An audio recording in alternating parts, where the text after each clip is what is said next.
DDC stands for Direct Data Capture. We've been providing front and back office solutions since 1989 and proudly serving the US freight and logistics industries for almost 20 years. We currently process over 300,000 shipments per night on behalf of you guys. Our big announcement this week is around auto extraction and data structuring. And it's a continuation of a service that we've provided for almost 10 years now. And obviously, with the advancements we've all seen in technology in the last few years, with AI and machine learning and all the other buzzwords you're all going to hear a lot of this week, that stuff's all true. And I think you guys are going to see this week some amazing demos and seeing how technology you've seen in the past is really moving forwards in leaps and bounds. So to kind of stand out from the crowd, rather than us hitting you with all the, how we're going to automate your business or how we do automate your business and use every buzzword that we can and then probably show you a dashboard at the end, we thought we'd do something different. We thought we'd show you one of our other service offerings that leads to the extraction part. And it's the thing to think about in this world of AI, and it really is, it's the source data that you start with, right? When a machine gets involved, things can be easier when the instruction is clear or the source material is clear. So if that's an EDI message, that still requires structuring by someone maybe at the start, and then it will flow. Or if it's someone working from a manual bill of lading, be it the physical document or be it a scan that's been provided in the back office or taken in a cab by a driver. That's what DDC Sync is, okay? This is an in-cab solution that is the start of the DDC journey, right? It's about getting the source materials from your drivers as quick as possible to get the data into your hands so that you can make smarter decisions. This was a solution that we've been working on now for almost 5 years. It's been on the market now for 2. And with the feedback, first of all, it was asked for by our customers. And then the support and the feedback that we've had from our customers over the last 2 years has just allowed this system and process to grow organically with that feedback. So what we're going to do today is going to show you how our in-cab solution stands out to maybe some of the other technology on the market. And how we do that is it starts with the driver. Because we're all about service and not just function and thinking what the carrier needs. Right? For us, it was about building an intuitive solution that intuitively teaches a driver to take a good image every single time. So to my right, this is DDC Sync. That was our home screen on back there. What happens with Sync is it can be used as a standalone application or it can be embedded in your dispatch system. And then what we do is, one way or another, you end up on this screen. So this is the first of the 4-pillar process that we have. So this is document control. So the scroll bar at the top that Matthew's going to move up and down. If you were capturing documents, so obviously this will do bill of ladings, it will do delivery receipts, it will even scan a label off the side of a shipment. So let's say it's a bill of lading, and if it was more than multiple pages, by selecting it here, it will force the driver to go back through a loop to ensure he catches all of the pages.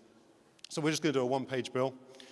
The second box down here is a scanner. So if we've already got the pro number, if it's linked to your dispatch system, we'll already have those details. So this is a step the driver misses. For any reason, if you need that pro number, there's a box here that Matt can now lift up and scan to scan that pro number. And as a last case scenario, he can manually enter that in as well. Okay, so moving forward, we're into our second stage of the process, although it looks like it's frozen. So I will continue to explain the process, it sounds like. So the second stage of this process is our data capture screen. The data capture screen, when you see this, and I'm sure we'll get another opportunity, is it kind of looks like you'd see on your cell phone. The only big difference is it doesn't have a button to take a photo. Okay? What we use is what we call depth perception indicators. What those depth perception indicators do is they teach you to intuitively hold the bill a certain distance away from the document to allow us to get the lighting conditions right, to adjust the contrast, to adjust the focus. The other part of it is there's an augmented reality border, which is tracking the bill, and it's tracking the bill's orientation. All you need to do to take an image is touch one of the green corners on one of the blue corners. When that happens, we set the conditions, not the driver. And when that happens, we take the best image possible. Once we get through that stage, it looks like Matt's now going to catch up with me. So what you can see here, There we go. okay, this is going to be fun.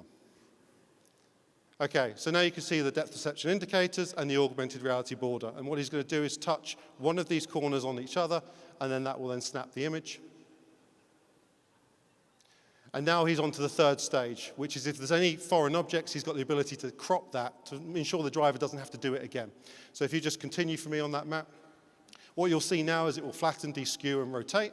And then the last part of this process is it does an OCR. The OCR is built into the mobile device because if you have no cell signal, right, you don't want the driver to be halfway off to his next stop and get a rejection. You want him to be rejected there and then, regardless of having cell signal. That's the process. It's as simple as that. This is an additional screen that adds, if you need to capture additional data, we can add in as many fields as you want that can all be transferred to your TMS, along with the image and the digital metadata that goes along with that. So that's the process. We'll get a big tick in a second when he finishes it. This takes a driver about 10 seconds to do. But what this says is we have the ability to capture a good source image every time. So I'm going to leave you with two thoughts. If you're already using in-cab technology, or if you're not, you're already using in-cab technology, should I say, you're missing out on visibility and data. And by doing that, in LTL, on average, we found that's about 5.5 hours. That can be anything from 1 to 12 hours of shipments where you haven't got visibility. In truckload, that could be days or even weeks before you get that data. So that's the main value. The second thing is your rejection rate. If you are using this type of technology, right, check your rejection rate. We speak to many carriers that have 10% or plus. To me, that means 1 in 10 shipments is failing. Our acceptance rate on all of our customers is 96.7%.